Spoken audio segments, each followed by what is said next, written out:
Good morning, everyone. So now, today we will be discussing about the Juhi Chawla case. Recently, Juhi Chawla filed a petition against this implementation of 5G technology. Okay, so Juhi Chawla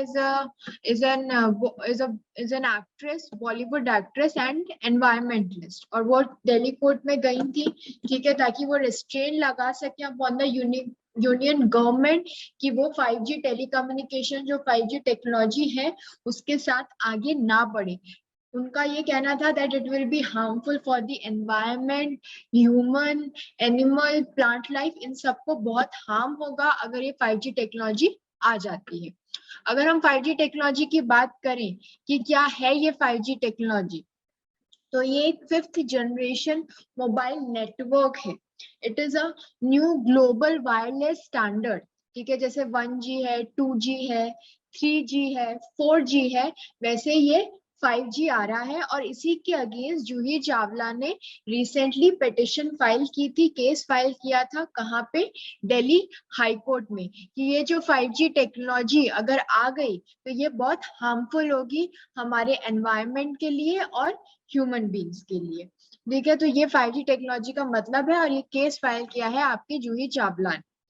इन्होंने पूरा एक petition file किया, सब कुछ लिखा, precautionary principle of environment law का देखा कि हमें प्रिकॉशंस लेने चाहिए कि कैसे हम अपने एनवायरनमेंट को सेफ रख सकें। ठीक है, कि हम ऐसे कोई भी हजार्डस चीजें अपने एनवायरनमेंट में ना लेके आए जो बहुत हमें अफेक्ट कर रहे हो, जो एनवायरनमेंट को अफेक्ट कर रहे हैं या जो ह्यूमन बींग्स को अफेक्ट कर रहे हैं। लेकिन जब कोर्ट ने पूरा जजमेंट देखा, पूरी पिटीशन पढ़ी, तो उसके अंदर काफी सारे लूपहोल्स थे, काफी सारी गलतियां थी।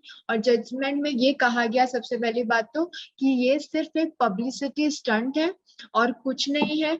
पिटिशनर को पता ही नहीं है, उन्होंने सिर्फ उस बेसिस पे केस फाइल कर दिया है जो एडवाइस उन्होंने लीगल एडवाइजर्स ने दी है। उनका खुद का अपना पर्सनल कोई एजेंडा नहीं है। और इसी के साथ साथ उन्होंने इसके ऊपर 20 लाख रुपीस का फाइन भी लगा दिया। किस पे? जूही चावला पे। जो केस उन्होंने फाइल किया था उसमें उन्होंने कहा कि ये केस सिर्फ उन्होंने पब्लिसिटी स्टंट के लिए किया है, इसका कुछ पॉइंट नहीं है। और क्या किया? उनपे 20 लाख रुपीस का फाइन भी लगा दिया।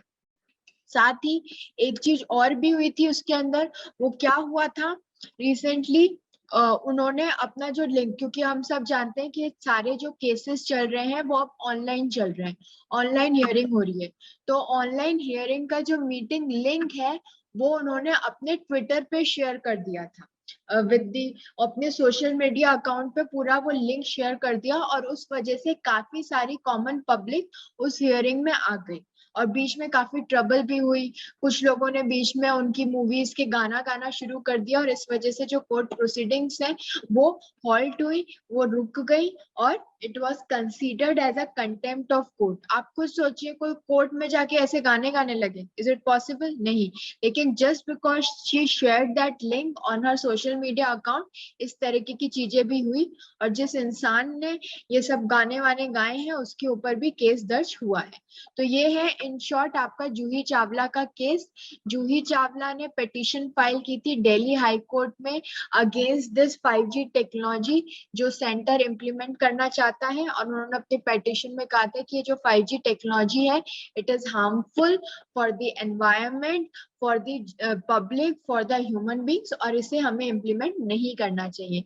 लेकिन दिल्ली हाई कोर्ट ने उसे डिसमिस कर दी और ये कहा कि ये सिर्फ एक पब्लिसिटी स्टंट है और उनके ऊपर 20 लाख रुपए का फाइन भी इम्पोज किया कि उन्हें वो कोर्ट फीस जो है उन्हें देनी पड़ेगी। कितनी? 20 लाख रुपए। तो ये है आपके जूही चावला का case.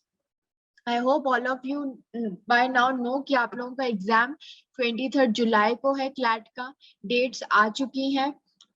Hope all of you are revising. From tomorrow I am thinking कि I will start with the revision process. ठीक है, जो आपकी लीगल जीके और लीगल जीके भी हम पढ़ेंगे और जो हमने पुराने जो हमारे सब्जेक्ट्स हैं वो भी हम पढ़ेंगे, क्योंकि अभी इस समय उसकी बहुत जरूरत है। तो कल से एट अ फ्रेश स्टार्ट आप लोगों के पास अभी 30 डेज है, 30 भी नहीं, अगर हम 20 डेज मान के चलते हैं, क्योंकि बाकी दिन हम लोगों को रिविजन के लिए चाहिए। ठीक है, ये मैं लीगल जीके की बात कर रही हूँ, आपके लीगल एप्टीट्यूड की बात कर रही हूँ। हमें बाकी सारी चीजें भी पढ़नी है और समझनी है। आई होप आप लोगों की इंग्लिश, लॉजिकल रीजनिंग, क्वांट वगैरह सब सही से चल रहा है, एंड करंट अफेयर्स। ठीक है, ऐसा नहीं है कि सिर्फ एक सब्जेक्ट पढ़ो, सारे सब्जेक्ट को साथ में चलना है। You need to make your time table. ठीक है, कि भाई दोनों सब्जेक्ट्स को एटलीस्ट एक दिन में 2 सब्जेक्ट्स कवर करने हैं। ठीक है, यहाँ पे मैं आप लोगों को हाफ हाफ टाइम डिवाइड करने वाली हूँ। कल से हम वापस से स्टार्ट करेंगे हमारा रिवीजन। ठीक है, रीजनिंग की क्लास अगर नहीं लगी है फिर भी आप लोग अपनी प्रिपरेशन कीजिए, अपने आप जो है क्वेश्चंस उसके सॉल्व करिए, वो बहुत जरूरी है। अगर कोई प्रॉब्लम आती है तो यू कैन मैसेज मी, मैं अगर मुझे समझ में आता होगा तो I can help you out in that. ठीक है, बाकी क्या करना है, कल से हम लोग कॉन्ट्रैक्ट से मुझे सब्जेक्ट बताओ जो वीक है आप लोगों का, कौन सा लीगल एप्टीट्यूड का कोई सब्जेक्ट है जो आप लोगों को डिफिकल्ट लग रहा है, तो I can take that first. टॉट और कॉन्ट्रैक्ट में से बताओ मुझे पहले कौन सा सब्जेक्ट लेना है, क्योंकि मैं उसी से स्टार्ट करूंगी। जो चीजें वीक है उन पे थोड़ा ध्यान दो, जो स्ट्रांग है वो तो हम कर ही लेंगे। ठीक है, should I take contract first और taught first? Taught first, Akanksha is saying taught, बाकी सब लोगों का क्या कहना है, टॉट या कॉन्ट्रैक्ट?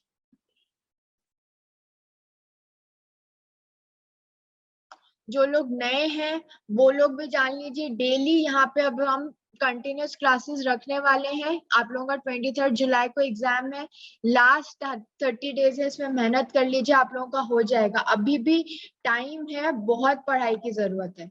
ठीक है, तो ये सब चीजें हम डिस्कस करेंगे। जो आप लोगों के इम्पोर्टेंट जजमेंट्स हैं वो मैं लेने वाली हूँ। ठीक है, जनरली आप लोगों को सितंबर या अक्टूबर 2020 से लेके अब जुलाई 2021 तक के सारे लीगल एप्टीट्यूड का पता होना चाहिए, दैट आई एम कवरिंग। लेकिन उससे पहले भी जो इम्पोर्टेंट जजमेंट्स आए हैं उनके ऊपर बेस्ड पैराग्राफ्स आ सकते हैं, तो वो पैराग्राफ्स हमें पता होने चाहिए कि क्या है। ठीक है, आप लोगों की यूट्यूब पे भी क्लास होती है 4 to 4:30, जिसके अंदर कॉन्स्टिट्यूशन के बारे में बता रही हूँ। ठीक है, कॉन्स्टिट्यूशनल सीरीज चल रही है, तो वो भी अटेंड करिए, ये भी अटेंड करिए, और अपना फैक्ट्स क्लियर रखिए। You should come up with some doubts. ठीक है, इन दी क्लास की ये मैम ये समझ में नहीं आया, तभी मुझे पता चलेगा कुछ पढ़ा आप लोगों ने। अभी भी टाइम है, बहुत अच्छे से पढ़िए, नहीं समझ में आ रहा है तुरंत पूछिए। ठीक है, अब हम बात करेंगे ये जूही चावला वाला केस, आई होप सबको क्लियर है। अब नेक्स्ट हम बात कर रहे हैं सबरीमाला वाला केस। सबरीमाला का केस जो था वो बहुत ही इंपॉर्टेंट और एक लैंडमार्क जजमेंट था। ठीक है, दो ये लास्ट टू लास्ट ईयर में आएगा आपका, तब आया था, लेकिन ये इम्पोर्टेंट क्यों है, क्योंकि इस पे बेस्ड वो कोई पैराग्राफ दे सकते हैं, तो आप लोगों को कॉन्सेप्ट पता होना चाहिए। ठीक है, सबरीमाला का केस जो था वो किस बारे में था, that there is a group of 5 women थी जिन्होंने चैलेंज किया था।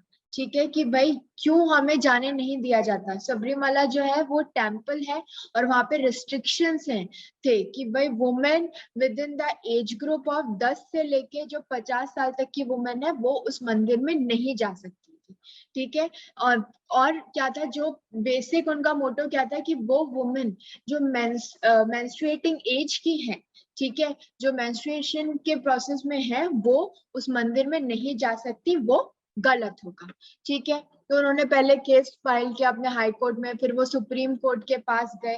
ठीक है, जब केरला हाई कोर्ट ने कहा कि ये जो सेंचुरीज ओल्ड रिस्ट्रिक्शन है, ठीक है, और ये हम नहीं कर सकते, लेकिन जब सुप्रीम कोर्ट के पास गए तो उन्होंने समझा, उन्होंने सबसे पहले तो पूरा केस समझा।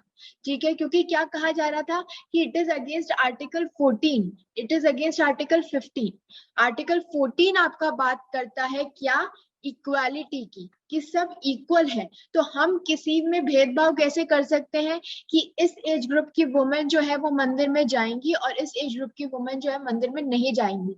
ये गलत होगा, ये उसके अगेंस्ट होगा, आर्टिकल 15 के अगेंस्ट होगा, जहाँ कहा जाता है कि किसी भी तरीके का डिस्क्रिमिनेशन नहीं होना चाहिए on the ground of religion, race, caste, sex, place of birth. तो उसमें उन्होंने क्लियरली बोला था कि किसी की तरह का भेदभाव नहीं होना चाहिए, बट यहाँ पे हो रहा है, यहाँ पे वो भेदभाव कर रहे हैं।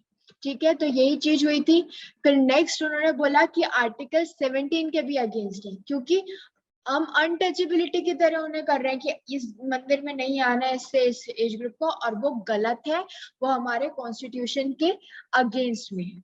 तो ये केस इसलिए फाइल हुआ था कि क्यों वुमेन को जो है वो मंदिर में नहीं जाने दिया, वुमेन और सर्टेन एज जो है उन्हें नहीं जाने दिया जा रहा है। तो ये है आपका सबरीमला का केस। इसके अगर हम फैक्ट्स देखें कि क्या है, ठीक है, इसमें दो इश्यूज हुए थे जिसके ऊपर सबसे ज्यादा डिबेट हुई थी। ठीक है, एक तो बात हो रही थी कॉन्स्टिट्यूशनल मोरालिटी की। ठीक है, कि जो कॉन्स्टिट्यूशनल मोरालिटी है वो सबसे ज्यादा इम्पोर्टेंट है। ठीक है, और ये जो बैन लगा रखा है वुमेन पे, वुमेन की एंट्री पे, ये जो हमारा प्रिंसिपल है कॉन्स्टिट्यूशन का, जहां हम बोलते हैं इक्वल है, कोई अनटचेबिलिटी नहीं है, किसी भी तरीके का कोई डिस्क्रिमिनेशन नहीं है, तो ये एक बैरियर है, ये उसके अगेंस्ट है। ठीक है, तो सबसे पहले तो उन्होंने कॉन्स्टिट्यूशनल मोरालिटी देखी, but on the other hand Indian society और जो इंडियन लॉजिक है उन्हें भी समझा, क्योंकि यहाँ पे बहुत सारे कल्चरल और रिलीजियस प्रैक्टिसेस हैं जो जनरेशन पास हो रहे हैं। आप लोगों ने अपने घर में भी देखा होगा कि ऐसे बहुत सारे लॉजिक्स हैं, बहुत सारे ट्रेडिशंस हैं जिनके पीछे शायद कोई लॉजिक नहीं भी होगा, लेकिन तब भी हम उन सब लॉजिक्स को मानते चले आए। ठीक है, तो दिस क्वेश्चन अराइजेस कि क्या जो हमारी एंशियंट प्रैक्टिसेस हैं उन्हें हम छोड़ दें, उनका हम सेक्रीफाइस कर दें, क्योंकि वो आज की तारीख में जो कॉन्स्टिट्यूशन है उसके अगेंस्ट है। तो यही डिबेट थी कि हमें कॉन्स्टिट्यूशन को आगे रखना है या फिर हमें हमारे हमें हमारी जो एंशियंट प्रैक्टिसेस है उन्हें आगे रखना है, और इसी की पूरी डिबेट थी इस केस के अंदर। तो अगर हम बैकग्राउंड देखें, ठीक है, तो बैकग्राउंड में अगर देखें तो पास्ट में जो टेम्पल था, ठीक है, जहाँ पे कुछ वुमेन जो श्रद्धालु थे उनको काफी हार्डशिप होती थी उस टेम्पल के रूट में। ठीक है, और क्या था जनरली कि वुमेन जो 50 से ऊपर की थी वो इस टेम्पल को विजिट करती थी for the first feeding ceremony of their children. ठीक है, कि पहली बार बच्चे का, जैसे जिसे हम अन्नप्राशन भी कहते हैं, ठीक है, कि बच्चे को खिलाना है पहले चीज, तो वो 50 साल की वुमेन एक छोटे बच्चे को ले जा सकती थी। तो यहाँ पे क्या हुआ, 50+ वुमेन और 10 साल से कम का बच्चा ही जा सकता था। Now this particular temple जो था that was visited by poor as well as rich. ठीक है, कुछ क्लियर नहीं दिख रहा है? Okay, wait a second, just give me a second. Okay,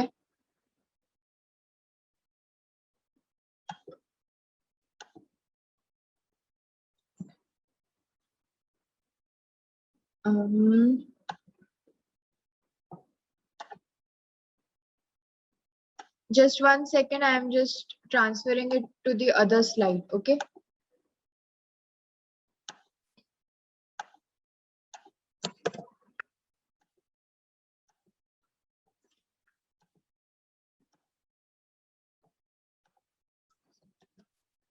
Okay.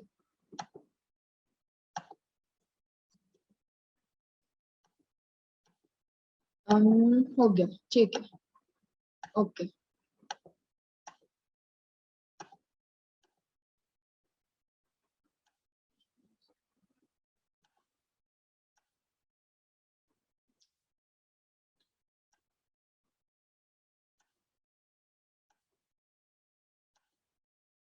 Okay, now is it visible?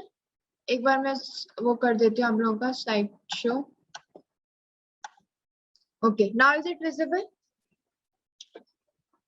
ठीक है, तो बैकग्राउंड कंट्रोवर्सी क्या थी कि ये लोग जाते थे और इसमें कोई डिस्टिंग्विश नहीं था on the basis of poor and rich, सब बराबर थे और 50 साल के ऊपर की और 10 साल से कम की जो वुमेन थी वो जा सकती थी। अब इसमें बेंच थी किसकी, आपकी जस्टिस के परिपूर्णा की और जस्टिस के बाल नारायण मरार की। ठीक है, जो केरला हाईकोर्ट थे उन्होंने रूलिंग दी अगेंस्ट दिस थिंग और बोला कि they ban the entry of women. ठीक है, जो 10 से 50 साल की एज ग्रुप की वुमेन है उनकी जो एंट्री थी वो बैन कर दी, किसने, केरला हाई कोर्ट ने। ठीक है, और केरला हाई कोर्ट ने गवर्नमेंट ऑफ केरला को भी डायरेक्ट किया कि वो they should take all the measures, ठीक है, जो रिक्वायर्ड है for the implementation of this particular ruling. उन्होंने क्या दिया, केरला हाई कोर्ट ने सिर्फ क्या ध्यान में रखा, जो हमारी मोरालिटी है, जो पब्लिक मोरालिटी है, जो हमारी एंशियंट प्रैक्टिस है, उसको ध्यान में रखा। नेक्स्ट लेकिन बात क्या हुई इसके अंदर कि ठीक है, अब हम समझ रहे हैं कि आर्ग्यूमेंट्स जो उसके फेवर में थे और आर्ग्यूमेंट्स जो उसके बैन के अगेंस्ट में आए। ठीक है, जो रिलीजियस बॉडीज थी उन्होंने डिफेंड किया बैन को। ठीक है, कि द रिलीजियस बॉडीज जो डिफेंड कर रही थी इस बैन को, ठीक है, उन्होंने आर्टिकल 26 को समझा। ठीक है, कि सबकी आर्टिकल 25 से लेके जो 28 है वो हमारे डील करते हैं किससे, हमारी रिलीजियस फ्रीडम से, कि हमारे पास फ्रीडम है कि हम अपने रिलीजन को प्रैक्टिस कर सके, प्रोपोगेट कर सकते, जो हमारी रिलीजियस प्रैक्टिसेस हैं उन्हें फॉलो कर सके। ठीक है, तो यहाँ पे उन्होंने क्या बोला कि ये जो बैन उनके अगेंस्ट में उन्होंने बैन को डिफेंड किया कि आर्टिकल 26 हमें ये पावर देता है, ठीक है, कि हम अपने रिलीजियस चीजों को, रिलीजियस प्रैक्टिसेस को अपनी तरीके से हैंडल कर सके। ठीक है, और इसके अंदर जो स्टेट है या जो गवर्नमेंट है उसे इंटरफेयर नहीं करना चाहिए, क्योंकि अगर वो इंटरफेयर करेंगे तो वो क्या होगा, it will be considered as a violation. ठीक है, वो हमारे फंडामेंटल राइट का क्या होगा, वायलेशन होगा। ठीक है, और बहुत सारे सपोर्टर्स ने ये चीज कही कि नहीं, ये हमारी प्रैक्टिस है, हमारा फंडामेंटल राइट है, आर्टिकल 26 में हमें गिवन है कि हम जिस तरीके से चाहे हमारी रिलीजियस प्रैक्टिसेस को फॉलो कर सकते हैं। लेकिन कुछ लोग उस बैन के अगेंस्ट भी थे। ठीक है, वुमेन राइट्स एक्टिविस्ट जो फाइट कर रही थी अगेंस्ट दिस पर्टिकुलर बैन, उन्होंने क्या बोला कि जो 10 से 50 साल की वुमेन को जो ये अलाउ नहीं कर रहे हैं, ये बहुत डिस्क्रिमिनेटरी है। ठीक है, और ये वुमेन के राइट्स को इन्फ्रिंज कर रही है। ठीक है, कि वो अपना रिलीजन फ्रीली नहीं उसे ओबे कर सकते हैं। ठीक है, और इसकी वजह से ये सारा आर्ग्यूमेंट चलता रहा, काफी समय से चलता रहा, और फाइनली कहाँ गया, आपके सुप्रीम कोर्ट के पास। ठीक है, सुप्रीम कोर्ट के कि भाई ये जो दे गेव दी आर्ग्यूमेंट कि सबरीमाला के जो विजिटर्स हैं उन्हें 41 डे का पीनेंस, ठीक है, वो करना पड़ता है, कुछ रिचुअल्स होते हैं वो करने पड़ते हैं। ठीक है, और वो जो पूरा प्रोसीजर है वो वुमेन के लिए बहुत डिफिकल्ट है। ठीक है, ये सब कुछ बहुत डिफिकल्ट है और वो सब है, तो उन्होंने ये भी आर्ग्यूमेंट दिया। लेकिन लेकिन the debate was in favour of the judgment. In favour of the judgment क्या हुआ, in favour of the judgment ये हुआ that prohibition of women entry is a form of untouchability. हम एक तरह से उन्हें अनटचेबल ट्रीट कर रहे हैं कि वो इसके अंदर नहीं घुस सकते, वो इसके अंदर नहीं आ सकते। And as a result of this जो है, temple can not practise gender based discrimination. ठीक है, कि आर्टिकल 14 और 15 क्लियरली बताता है कि सब इक्वल है, जेंडर बेस्ड डिस्क्रिमिनेशन हम नहीं कर सकते, और यही कहा गया सुप्रीम कोर्ट ने कि हम अलाउ, इसको बैन जो है वो हटाया गया, तो ये गलत था। ठीक है, now next is the judgment and gender equality को अगर हम देखें। ठीक है, so according to the judgment, prohibition जो था वो was based on natural psychological process, क्योंकि अगर हम इंडियन सोसाइटी में देखें, एनी मेंस्ट्रुएटिंग वुमेन जो है वो नॉर्मली मंदिर में अलाउड नहीं होती है if you are during that days. ठीक है, लेकिन यहाँ तो ये कह रहे थे कि उस एज ग्रुप के लोग भी उसमें अलाउड नहीं होते। एंड इंडियन सोसाइटी जो है वो बहुत प्रोग्रेसिव है, ठीक है। और अगर हम इस मेंस्ट्रुअल हाइजीन की बात करें, ठीक है, तो उसको भी हमें ध्यान में रखना चाहिए, अपने प्रोग्रेसिव थिंकिंग में जो है उसे शामिल करना चाहिए, ठीक है। क्योंकि वो इतने सब प्रोग्रेसिव है, इतना मेंस्ट्रुएटिंग जो एजुकेशन है, ठीक है, जो आपकी एजुकेशन है रिलेटेड टू कि आपको कितना ज्ञान होना चाहिए, क्या सफाई होनी चाहिए, उसके बारे में पता होना चाहिए। एंड ऑल दीज चैलेंजेस जो है वो बिगिन विद द रिजेक्शन और पार्शियल रिजेक्शन ऑफ प्रैक्टिसेस, ठीक है, जो 100 साल हजारों साल पुराने से चल रही है। और सबरीमला यही एक एग्जाम्पल है जहाँ पे रिजेक्ट किए गए हैं वो ट्रेडिशंस जो हमें हमारे इक्वल राइट्स नहीं दे रहे हैं, ठीक है। तो यहाँ पे सुप्रीम कोर्ट ने हटाया, दो केरला हाई कोर्ट ने बोला कि नहीं, उन्होंने चलने दिया कि ठीक है ये बैन सही है, बट सुप्रीम कोर्ट ने समझा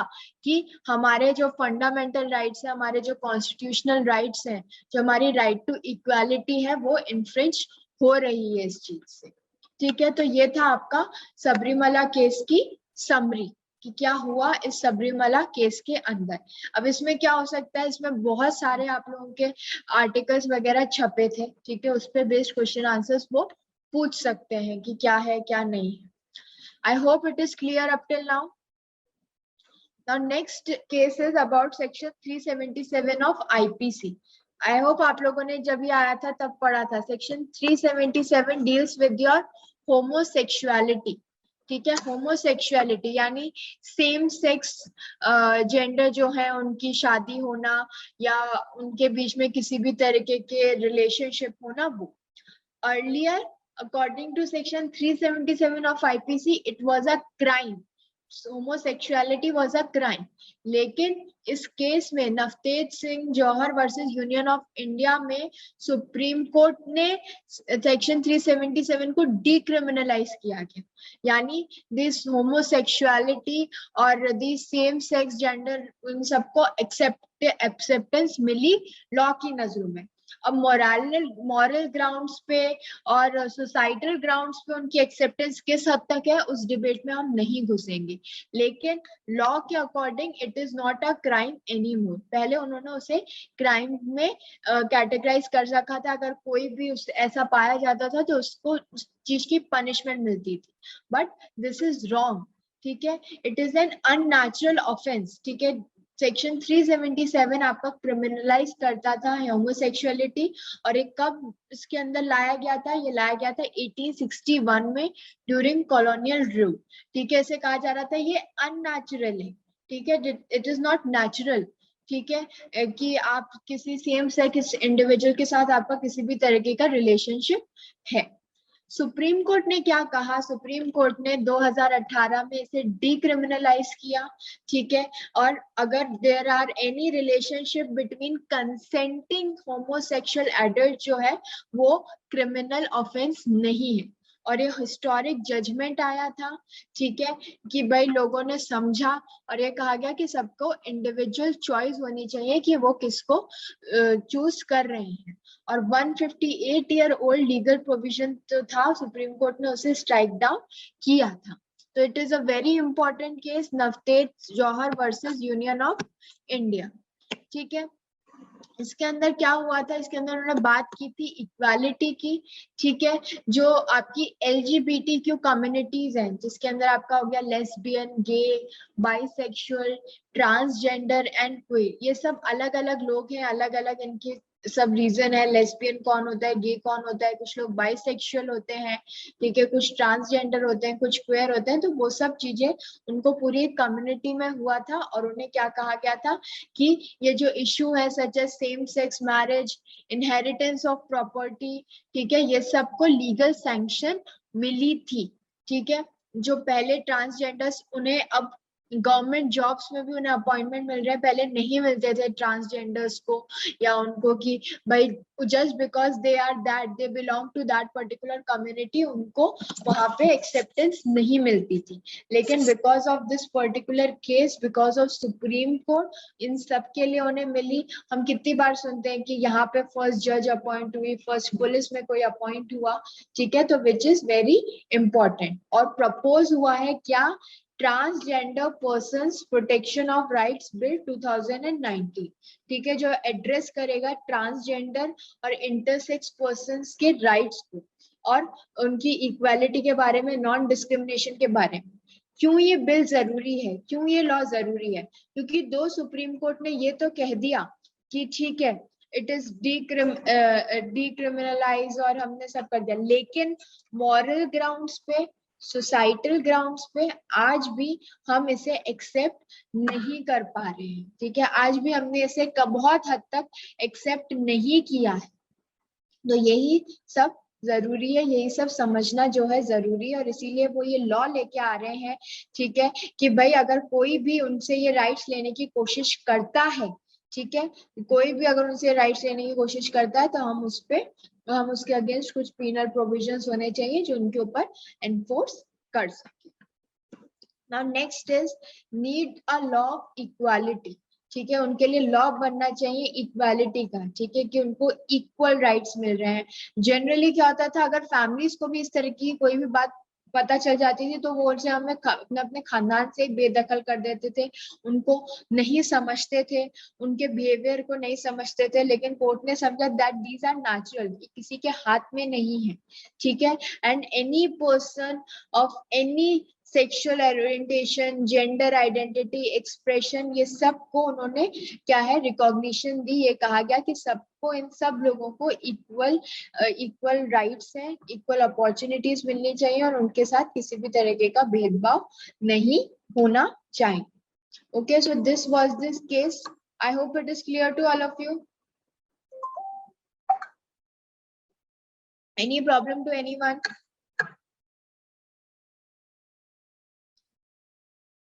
Okay. Now next is your this case of Lieutenant Colonel Nitisha versus Union of India. यहाँ बात हो रही है permanent commission for women in army, ठीक है, जो आपकी आर्मी के अंदर जनरली क्या होता है, शॉर्ट सर्विस कमीशन के लिए वुमेन को अपॉइंट कर किया जाता था, यानी maximum up till 15 years they can work और उसके बाद उन्हें फोर्सफुली रिटायरमेंट लेना पड़ता था, ठीक है, कि भाई आप तो अपॉइंटी से शॉर्ट सर्विस कमीशन के लिए हुआ और 15 साल के बाद आपको रिटायरमेंट लेना पड़ेगा। लेकिन अब ये परमानेंट सर्विस कमीशन की वजह से क्या होगा, they won't be forced to take retirement or they won't be forced to see for other opportunities in life after 15 years, ठीक है। So supreme court delivered this ruling जहाँ पे ये कहा गया कि women is allowed to serve permanent commission officers, ठीक है, और उन्होंने 10 combat support arms and services of the Indian army के लिए बोला, ठीक है, कि उनको अलाउड है। So the associated selection board जो है it will be scheduled as soon as all affected short service commission women officers exercise their option and complete requisite documentation, ठीक है। अब क्या होगा, डॉक्यूमेंटेशन होगा उन्हें परमानेंट सर्विसेज का, वो होगा कि अब वो कर सकते हैं, ठीक है, और ऑर्डर ग्रांट हुआ है, ठीक है, for the permission of permanent commission, ठीक है, जो शॉर्ट सर्विस कमीशन पे जिन्हें रखा गया था, क्योंकि जब सिलेक्शन हो रहा था तो उनका पूरा डॉक्यूमेंटेशन हुआ था, उनका अपॉइंटमेंट ही शॉर्ट सर्विस कमीशन के लिए हुआ था, लेकिन अब उन्हें ग्रांट हो रही है क्या, परमानेंट कमीशन। अब अगर हम इसका बैकग्राउंड, ये दिख रहा है सबको, इज इट विजिबल और should I change this?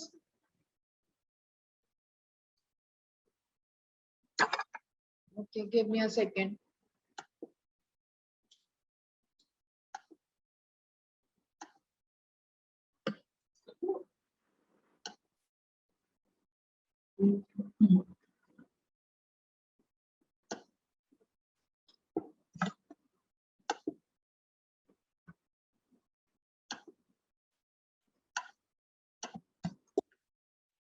Okay, done.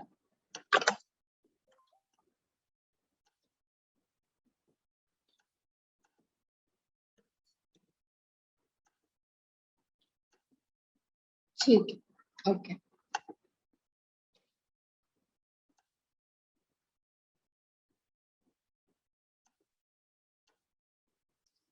अब दिख रहा है?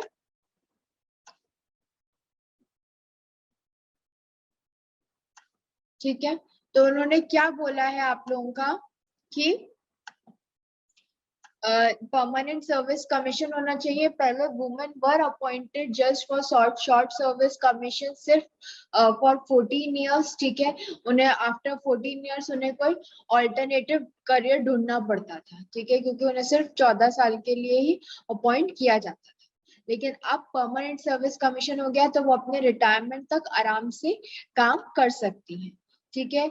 This particular order was in accordance, this particular verdict came in February 2020, जिसमें उन्होंने कहा कि अलाउ किया army officers, women army officers as permanent commission, ठीक है। और कहा गया कि उन्हें हर कमांड की जो पोस्टिंग्स है, हर सर्विसेज में उनको पोस्टिंग मिलनी चाहिए, ठीक है। दो कोर्ट ने गवर्नमेंट के एक्सक्यूजेस देखे सुने, ठीक है, जो स्टीरियोटिपिकल माइंडसेट है कि वुमेन नहीं जा पाएंगी, दे आर वीक, उनकी उनकी जो बॉडीली चेंजेस हैं, they don't allow it and everything, दो सुप्रीम कोर्ट ने कहा। लेकिन सुप्रीम कोर्ट ने ये सब कंसीडर किया, but they gave their judgment according to the constitution, according to the rights, according to the fundamental rights, ठीक है। और अब उनके पास राइट होगा कि वो अपनी पूरी रिटायरमेंट तक जो है वो सर्विस कर सके। Plus it will also place women officers on equal fitting with man, ठीक है, फॉर प्रमोशन, क्योंकि पहले उन्हें सिर्फ शॉर्ट सर्विस कमीशन के लिए उनका प्रमोशन का ग्रेड जो था वो इक्विवेलेंट नहीं था as per the other officers, ठीक है, उनके इक्विवेलेंट वो नहीं था।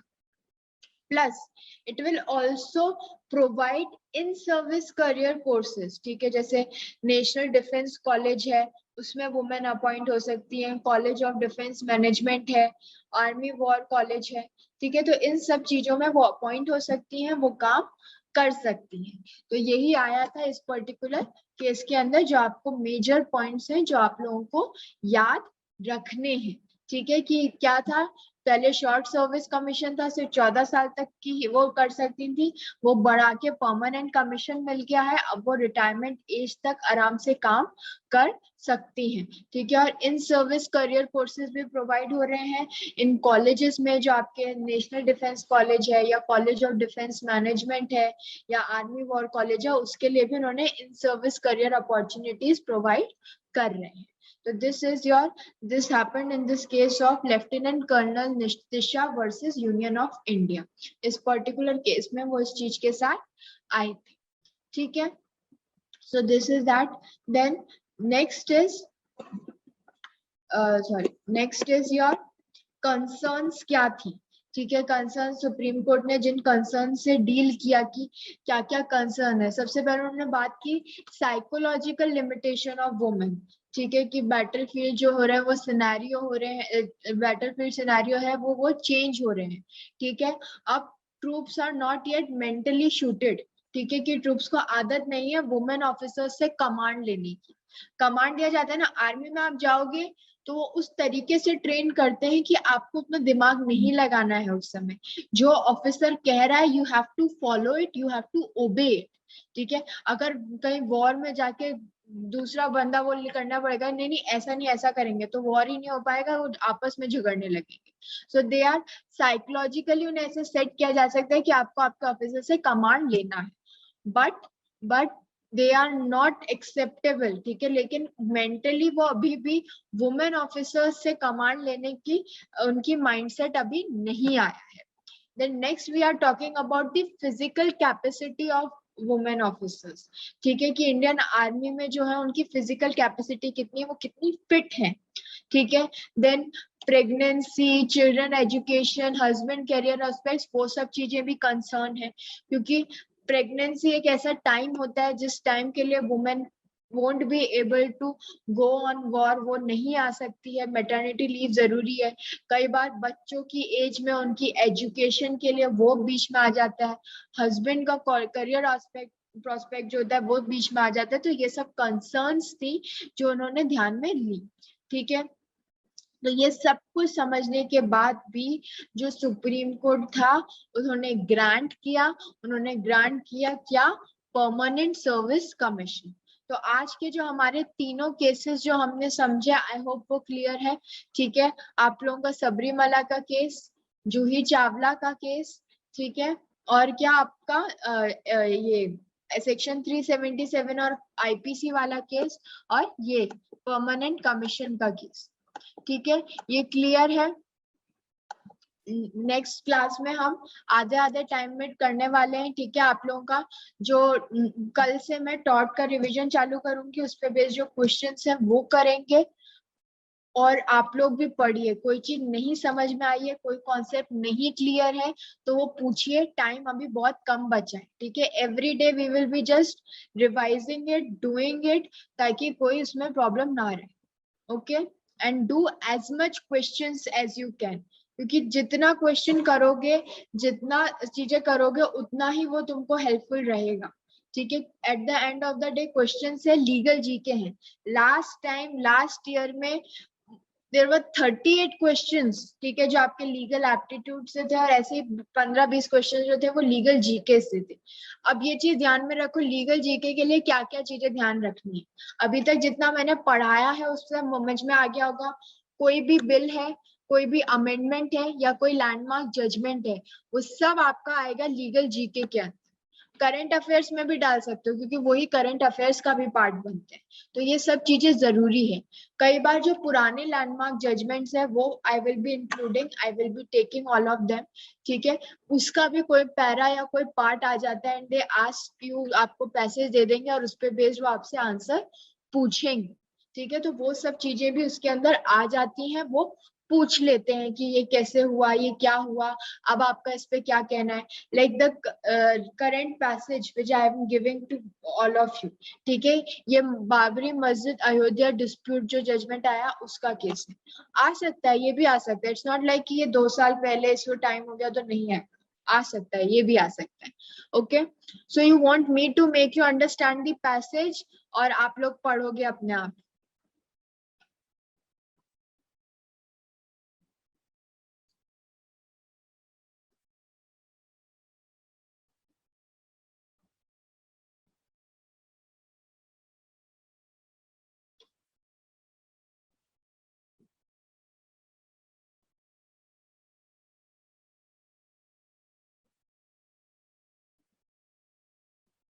Please go through it once. नहीं समझ में आता है तो message me, then I will explain you this. वैसे ऐसा कुछ होना चाहिए नहीं चाहिए जो समझ में ना आए। This dispute was very common and clear to all of you कि क्या हुआ था।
Yes, Vivek, just a second, there was some technical glitch. Okay, yes, go ahead.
Okay, ठीक है।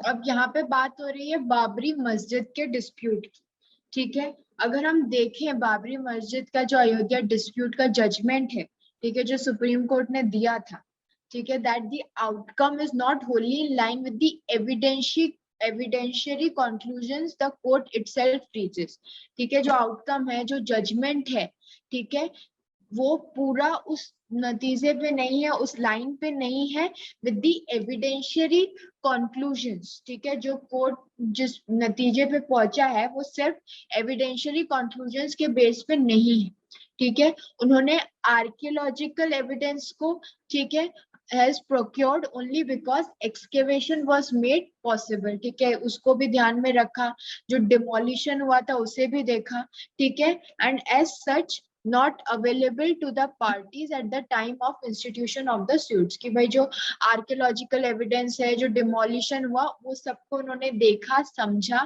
थोड़ा समझा, देखा, और कुछ कुछ एविडेंशियरी कंक्लूजन्स उन्होंने लिए जितने वो ले सकते थे। पूरा उन्होंने अपना जो जजमेंट है वो उसके ऊपर बेस नहीं किया।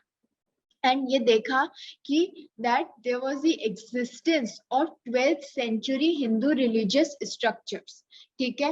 उन्होंने कहा कि हाँ भाई, इसमें 12th सेंचुरी के जो हिंदू रिलीजियस स्ट्रक्चर्स थे वो मौजूद थे, ठीक है। लेकिन ये जो है वो ये प्रूव नहीं करता दैट कोई भी डिमोलिशन है, ठीक है, दैट एनी डेमोलिशन और explain that what happened in the intervening centuries, कि डिमोलिशन हुआ था हम सबको पता है, लेकिन उससे पहले क्या था, मस्जिद थी कि मंदिर था, पहले मस्जिद थी या पहले मंदिर था, क्या चीज डिमोलिश हुई और फिर वो क्या बनी, ये हमें नहीं मालूम, ठीक है। उन्होंने एक्नॉलेज किया, कोर्ट ने एक्नॉलेज किया, समझा कि नमाज पढ़ी जाती थी इन द मॉस्क, ठीक है, कब से कब तक, बिटवीन 1857 एंड 1949 के बीच में जो था वो नमाज पढ़ी जाती थी, ठीक है। और डिक्लेयर भी किया था कि जो मुस्लिम थे दे डिड नॉट अबंडन, ठीक है, उन्होंने उनको अबंडन नहीं थे, वो आते थे और अपनी नमाज पढ़ते थे।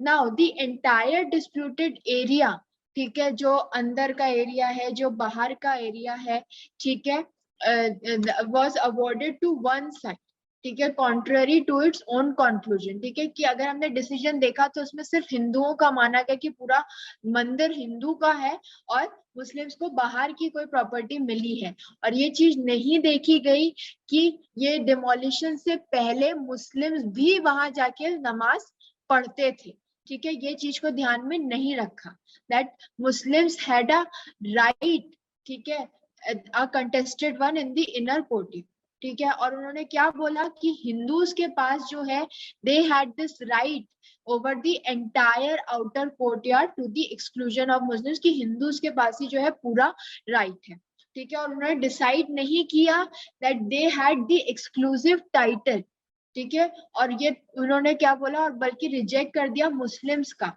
कि भाई उनका कोई टाइटल नहीं, और उनको बाहर, ये कहा गया जजमेंट में आया भी है कि बाहर का कोई जो एरिया है वो दिया जाएगा, ठीक है। कोर्ट ने क्या बोला कि एविडेंस ऑफ हिंदू वर्शिप जो है वो अवेलेबल थी for a period up to 1857, ठीक है। और नमाज पढ़ने का प्रूफ कब मिला, ओनली आफ्टर 1857, यानी 1857 से पहले वहां पे पूजा होती थी, सब होता था, ठीक है, हिंदू वर्शिप होती थी, और 1857 के बाद से हमारे पास प्रूफ है कि वहां पे नमाज पढ़ी जाती थी, ठीक है।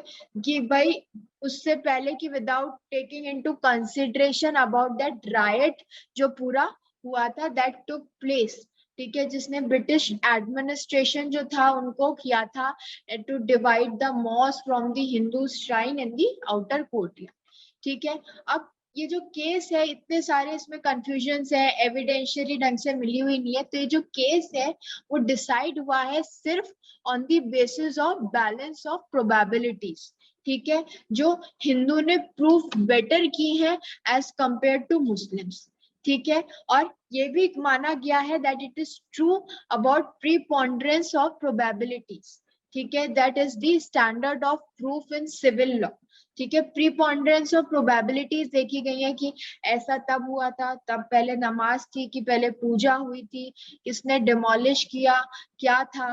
ठीक है। इनर कोर्टयार्ड, आउटर कोर्टयार्ड, कहाँ हिंदू वर्शिप होती थी, कहाँ आउटर वर्शिप होती थी, वो सब कुछ समझा गया। और ये डाउटफुल भी माना गया है दैट ये समझा जा सकता है whether it can be invoked to the conclusion, to the exclusion of an acknowledges that right belonging to the other side। किसके पास right है, किसके पास नहीं है, उन्होंने सब probability के basis पे जो है अपना judgment वो है वो दिया है। अब इसके अंदर पहला क्वेश्चन क्या है कि ऑथर जो है वो बिलीव करता है that the decision is based on sufficient evidences। ठीक है। और हमें क्या एग्जामिन करना है, हमें एग्जामिन करनी है ऑथेंटिसिटी ऑफ द स्टेटमेंट कि जो वो बात बोल रहे हैं वो सही है या नहीं। अब इसके ऑप्शंस क्या दिए हैं कि ये जो स्टेटमेंट है, जो डिसीजन है वो सही है, गलत है या फिर फॉल्स है, क्योंकि ऑथर का जो व्यू है वो कॉन्ट्ररी है किसके, रियलिटी के। And D option is can not be determined. अब now the correct answer will be, if we see the author has nowhere stated or opined, ठीक है, in any way। okay, author ने क्या बोल रहे हैं कि ऑथर ने कहीं पे भी अपना ओपिनियन नहीं दिया है, has nowhere stated or opined in any way। ठीक है, कि जो कोर्ट है they had sufficient evidences to decide the matter। ठीक है। and thus it cannot be determined based on the given passage। ठीक है, कि भाई ऑथर ने जो बोला, क्वेश्चन वो क्या पूछ रहे हैं, क्वेश्चन वो पूछ रहे हैं कि ऑथर बिलीव करता है that the decision is based on sufficient evidences। ठीक है, examine the authenticity of the statement। हमने ऊपर अभी पूरा पढ़ा, कहीं पे भी गिवन है, कहीं पे भी ऑथर ने नहीं बोला है, ठीक है, कि सफिशिएंट एविडेंसेस या कुछ भी, वो सिर्फ अपनी बात जो है वो स्टेट कर रहा है। So the correct answer will be D, that it can not be determined. Okay, आई बात समझ में,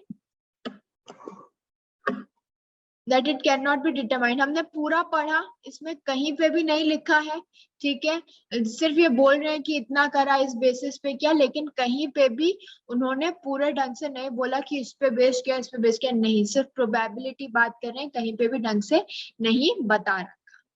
Next question is that which of the following can be an inference based on the writing of author।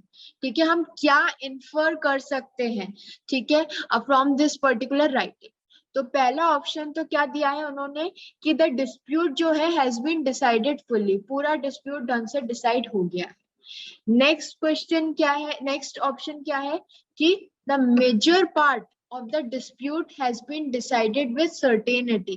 कि जो major part है dispute का वो decide हुआ है किसके साथ, कुछ सर्टेनिटी के साथ। सी ऑप्शन है that the dispute has not been decided wholly, पूरी तरह से डिस्प्यूट अभी भी डिसाइड नहीं हो पाया, उन्होंने कुछ पार्ट के बारे में डिसीजन दिया है कि ये इसको मिलना चाहिए, उसको मिलना चाहिए। And the last option is that the dispute has been decided completely with the exclusion and disappointment of a particular class of persons। ये तो बिल्कुल ही नेक्स्ट लेवल पे चल रहे हैं कि जो डिस्प्यूट है वो completely डिसाइड हो गया है और इसके अंदर किसी भी पर्टिकुलर क्लास ऑफ पर्सन को कोई एक्सक्लूड नहीं किया है, ना ही डिसअपॉइंट किया है। अब अगर हम देखें,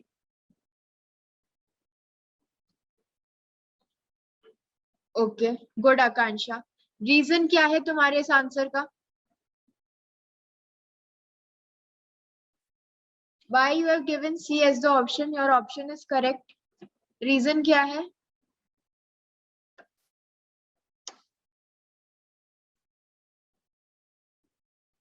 Vivek not giving answers today।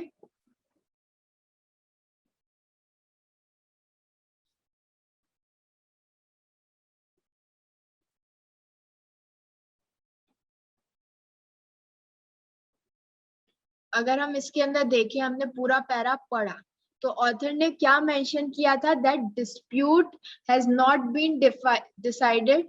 Okay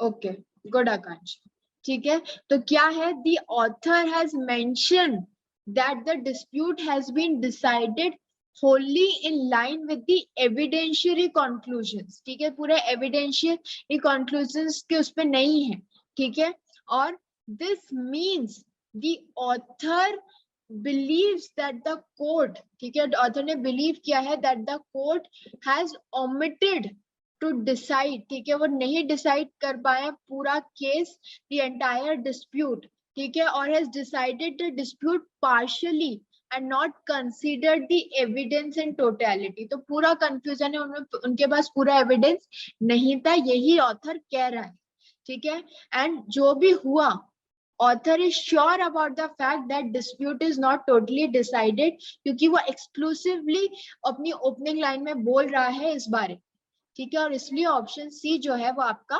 correct है। Next question is that which according to author is acknowledged by the court while delivering the judgment, ठीक है, कि क्या बोल रहे हैं इसके अंदर, अगर हम देखें, ठीक है, इसमें बोल रहे हैं कि क्या नमाज was not offered at the mosque between 1857 to 1949। Second में वो बोल रहे हैं जो हिंदूज हैं they had the exclusive title to the disputed site, ठीक है। सी ऑप्शन में वो बोल रहे हैं कि हिंदूज के पास पोजेसरी राइट था to the area in question, ठीक है, जो एरिया क्वेश्चन में था उसके लिए वो कह रहे हैं कि हिंदूज के पास था, पोजेसरी राइट था, and D option is that both A and B are correct. Now if you want to give the answer you can give, otherwise I will explain।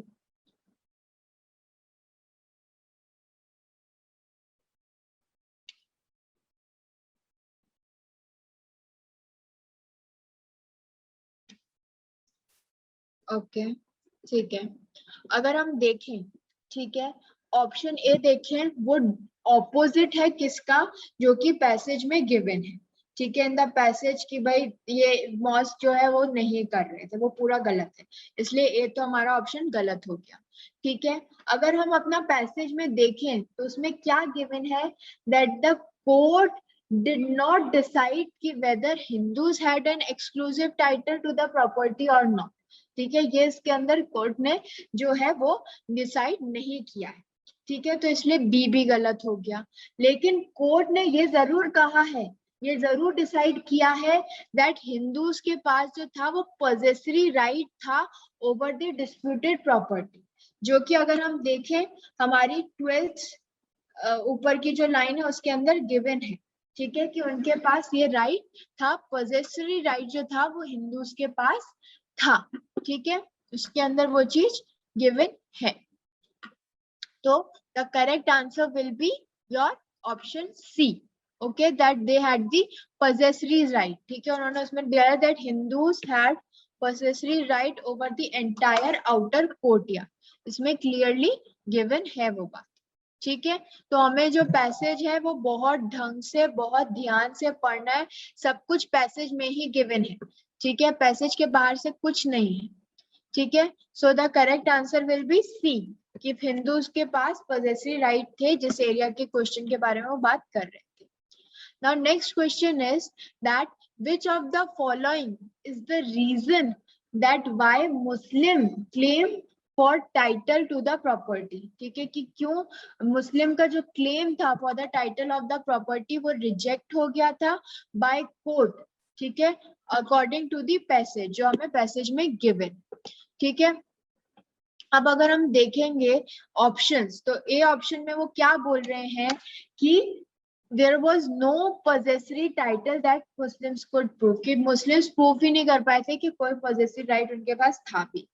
Next option में वो क्या बोल रहे हैं कि मुस्लिम के पास कोई title, they had no title to the property at all, ठीक है, और उनका जो फेथ था वो डिस्प्यूटेड था, ठीक है। सी ऑप्शन क्या बोल रहे हैं, दैट एक्सक्लूसिवनेस राइट, ठीक है, एक्सक्लूसिव राइट होना चाहिए on the part of the Muslims remain unproven, कि वो प्रूव नहीं कर पाए कि मुस्लिम्स के पास जो था वो अनप्रूवन राइट था। और डी ऑप्शन है दैट द कोर्ट इग्नोर्ड, ठीक है, कोर्ट ने इग्नोर कर दिया एक crucial evidence in favour of Muslims, जब वो ये पूरा इंपॉर्टेंट थिंग्स, जो इंपॉर्टेंट चीजों को देख रहे थे, उन्होंने क्रूशियल एविडेंस जो था वो इग्नोर कर दी, ठीक है। अब अगर हम ऊपर हमारा पैराग्राफ देखें, ठीक है, उसमें क्लियरली मेंशन है कि कोर्ट ने जो केस डिसाइड किया था, court decided the case against the Muslim on the grounds कि वो फेल हो गए थे ये प्रूव करने में कि दे had the exclusive right on their part. उन्होंने ये तो कहा कि उस कोर्टयार्ड में, उस एरिया में वो नमाज पढ़ने जाते थे, लेकिन ये प्रूव नहीं कर पाए थे कि उनके पास उस चीज का एक्सक्लूसिव राइट। तो इसके लिए the correct option will be option C, that the exclusive right on the part of Muslims remain unproven. ठीक है, नेक्स्ट क्वेश्चन क्या है, that what has been the primary ground, ठीक है, जिसके बेस पे डिसीजन हुआ है, decision is given by the court. ठीक है, इसके अंदर किस बेस पे उन्होंने किया है। अब इसके ऑप्शंस क्या है आपके, that Hindus proved the exclusive title to the property, कि Hindus they were able to prove। ठीक है, दूसरा ऑप्शन है कि मुस्लिम could not prove their rights better than that of Hindus, जो मुस्लिम्स थे वो अपना राइट हिंदू से बेटर प्रूव नहीं कर पाए। सी ऑप्शन इज कि हिंदूज का ज्यादा फेथ था in the case, in the cause and the disputed side. So what will be the correct option? Okay,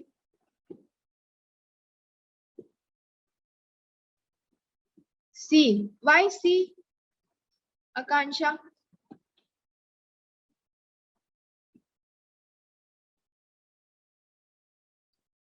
Okay. Now here the correct option will be option B, कि जो Muslims हैं वो अपना right Hindu से better prove नहीं कर पाए। ठीक है, क्योंकि पैराग्राफ के अगर हमने एंड में देखा होता और पूरा पढ़ा होता ढंग से, तो उसमें क्लियरली गिवन है, शोन है कि कोर्ट ने डिसाइड किया है केस पूरा on the grounds that Hindu prove their rights better than Muslim. ठीक है, क्योंकि मुस्लिम अपना पूरा एंटायर राइट प्रूफ नहीं कर पाए थे। देखो लास्ट में देखो, ठीक है, कि यहाँ पे क्लियरली रिटन है that Hindus have proved a better title than Muslims. ठीक है, पूरा बैलेंस ऑफ प्रोबेबिलिटीज के बेसिस पे केस डिसाइड किया है, और किस पे बेस किया है, क्योंकि हिंदूज ने अपना टाइटल बेटर प्रूव किया किस एज कंपेयर टू मुस्लिम।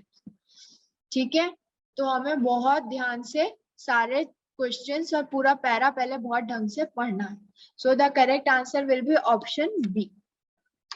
अब लास्ट क्वेश्चन अच्छे से पढ़ें। ठीक है, इसमें क्या लिखा है, that which of the following, ठीक है, इसमें से जो ऑप्शंस है, इसमें से कौन सा ऑप्शन जो है is not an argument opposing the judgment in question. ठीक है, कौन सा जैसा आर्ग्यूमेंट है जो जजमेंट को अपोज नहीं कर रहा है। ठीक है, is not an argument that is opposing the judgment. पहला है indecisiveness of exclusive title to Hindus. ठीक है, second is non consideration of crucial events during British era. Then next is that Muslim had no religious rights, and last is application of the standard of proof in the given context is suspicious. ठीक है, अगर हम देखें यहाँ पे जो question वो पूछ रहे हैं, जो ऑप्शंस वो दे रहे हैं हमें, ठीक है, the question asked is to look for an opinion. ठीक है, कि वो एक ओपिनियन ढूंढ रहे हैं। ठीक है, they are looking for an opinion। ठीक है, they are looking for an option जो अपोज कर रहा है क्या, जजमेंट को, जो जजमेंट को अपोज कर रहा है। एंड ऑल अदर ऑप्शंस जो हमें दिए हैं except the option number A, जो क्लियरली सपोर्ट कर रहा है जजमेंट को, जो कि फेवर है किसके, हिंदूज के फेवर में। And therefore any none of those which support the decision can be answer to the question। ठीक है, तो इसलिए करेक्ट ऑप्शन क्या होगा आपका, ऑप्शन नंबर ए। ठीक है, क्योंकि जो ऑप्शन ए है वो क्लियरली सपोर्ट कर रहा है जजमेंट को which is in favour of Hindus. ठीक है, क्योंकि क्वेश्चन क्या है कि कौन सा ऐसा आर्ग्यूमेंट है which is not an argument जो अपोज कर रहा है हमारे जजमेंट। ठीक है, इज इट क्लियर? पूरा ये पैरा समझ में आया?